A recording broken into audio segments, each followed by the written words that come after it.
Hello friends, क्या एक बार chemotherapy शुरू करने के बाद उसे स्टॉप नहीं कर सकते? आइए जानते हैं।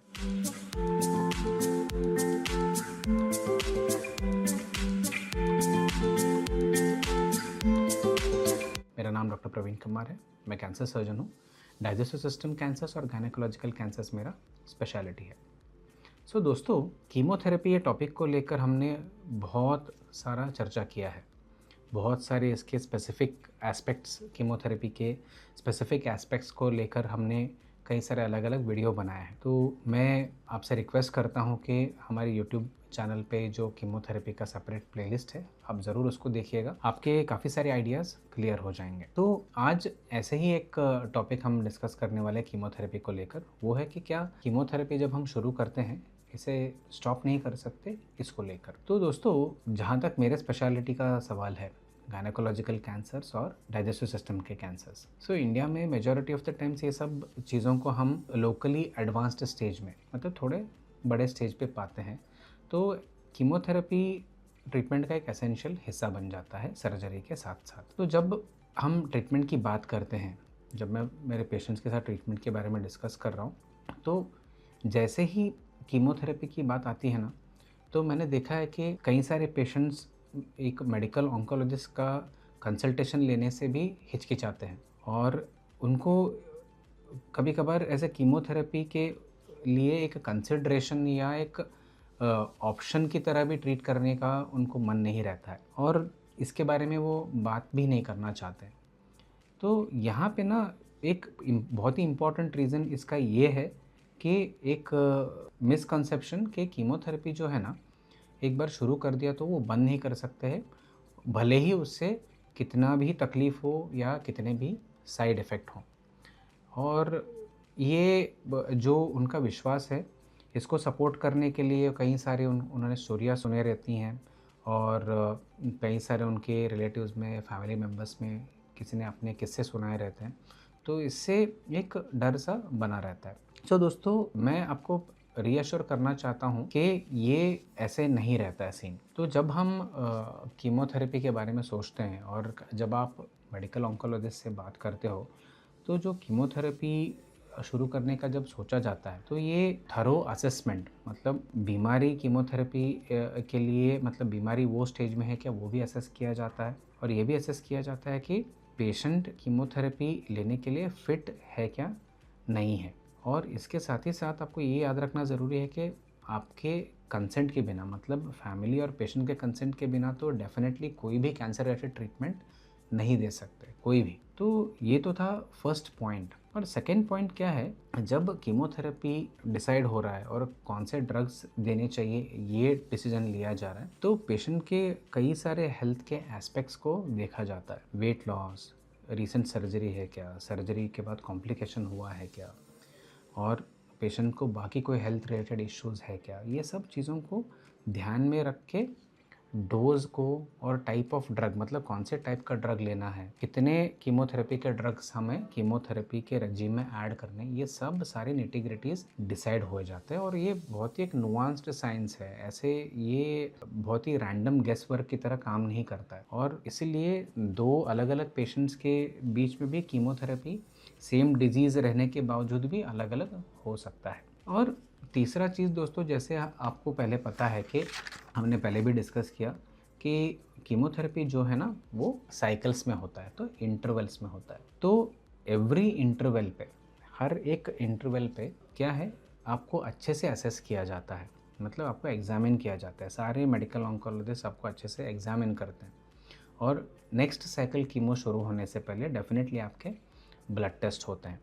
तो ये देख के एक अंदाज़ा आता है आपका एग्ज़ामिनेशन से और आपके ब्लड टेस्ट से कि आप कितना अच्छे से कीमोथेरेपी को टॉलरेट कर रहे हो। और दोस्तों, आपको मैं ये भी याद दिलाना चाहूँगा, वैसे हमने पहले भी ये डिस्कस किया है, जो भी साइड इफ़ेक्ट्स होते हैं कीमोथेरेपी के दौरान, और हर एक पर्टिकुलर ड्रग के एक सेट ऑफ साइड इफ़ेक्ट्स रहते हैं।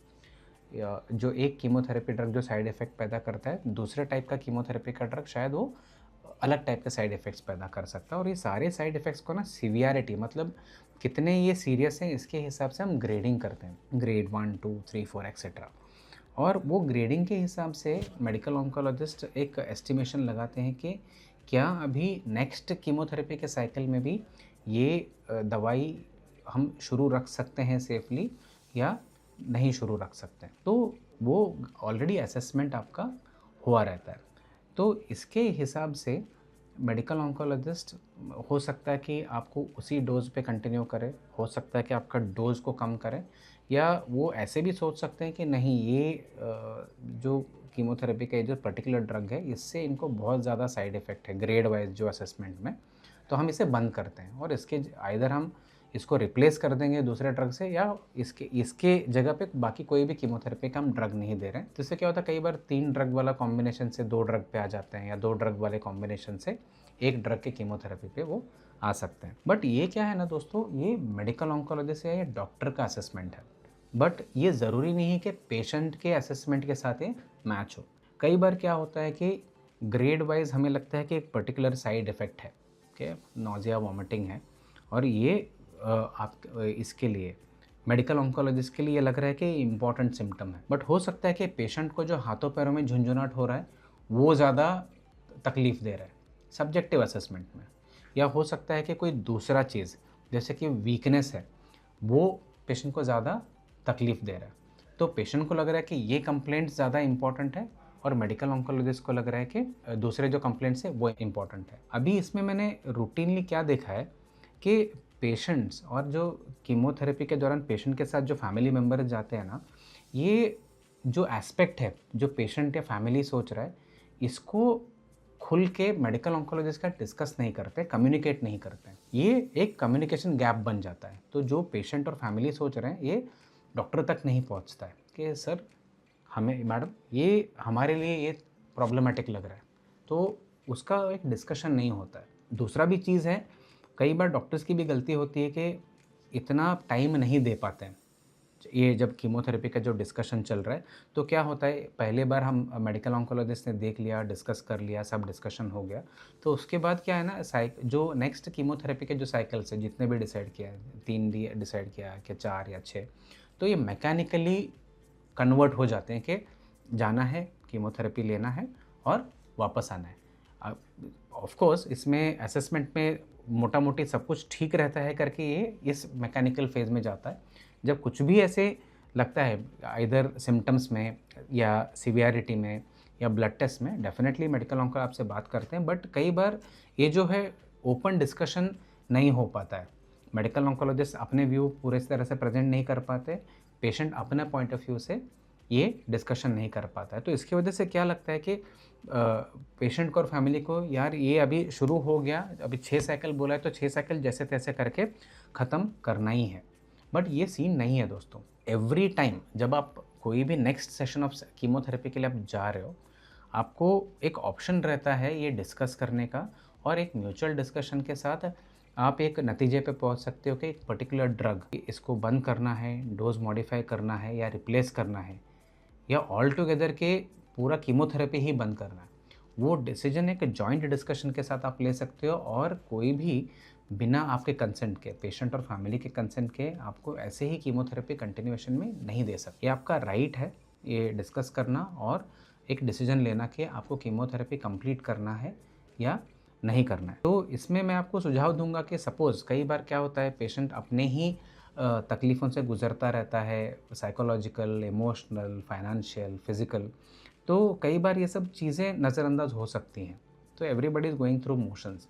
तो मैं क्या सुझाव दूंगा पेशेंट्स को और फैमिली को, अगर आप कॉन्फिडेंट नहीं हो ये सब चीज़ों को डिस्कस करने के लिए, आपके फैमिली में जो कॉन्फिडेंट इंसान है जो आपका देखभाल कर रहा है, जो या आपके फ्रेंड कोई हैं जो ये चीज़ों को खुलकर डिस्कस कर सकते हैं इम्पार्शियली डॉक्टर के साथ, आप उनको लेके आइए, ताकि क्या है जो हिंड्रेंस या हिचकिचाहट आप में है वो उनमें नहीं रहेगा और वो डॉक्टर के साथ खुल के डिस्कशन कर सकते हैं।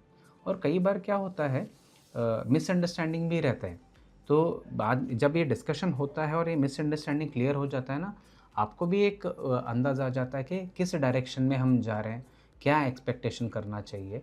और कई बार दोस्तों इतना ही काफ़ी रहता है ना, टेक्निकल टर्म्स में कीमोथेरेपी या कीमोथेरेपी के ड्रग्स को लेकर कुछ नहीं, ये सिर्फ एक कम्युनिकेशन गैप भी हो सकता है।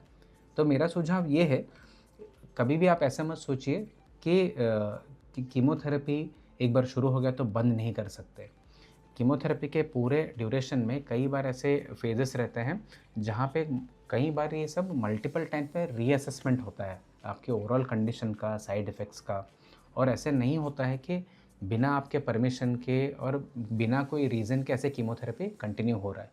अगर आपकी तरफ से कुछ इनपुट है, आपको कोई स्पेसिफिक प्रॉब्लम्स है, तो आपको डेफिनेटली बेझिझक होकर अपने मेडिकल ऑन्कोलॉजिस्ट या ट्रीटिंग फिजिशियन के साथ डिस्कस करना चाहिए, ताकि आपका जो कीमोथेरेपी है सेफली और स्मूथली चले और कंप्लीट हो। ये टॉपिक को लेकर आपको और भी सवाल हैं, डाउट है तो डेफिनेटली हमें कमेंट्स में लिख के बताइए, हम इन डाउट्स को क्लियर करने की कोशिश करेंगे। Thank you very much.